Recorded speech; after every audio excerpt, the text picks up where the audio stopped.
Organizzato dall'Associazione Culturale Antiche Tradizioni Popolari, presieduta da Carmelo Cantone, si è svolto ad Agrigento presso il porticciolo di San Leone il Carchinos Flash Mob.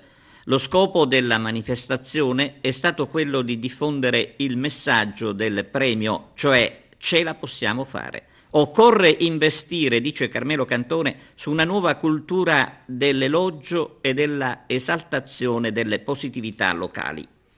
È nostro dovere, aggiunge Francesco Novara, promotore assieme a Cantone dell'iniziativa, favorire ed incoraggiare le idee per essere consapevoli che anche ad Agrigento ce la possiamo proprio fare.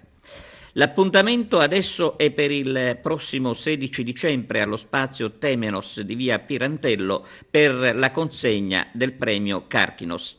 Nel corso della serata verranno diffuse le immagini registrate del flash mob.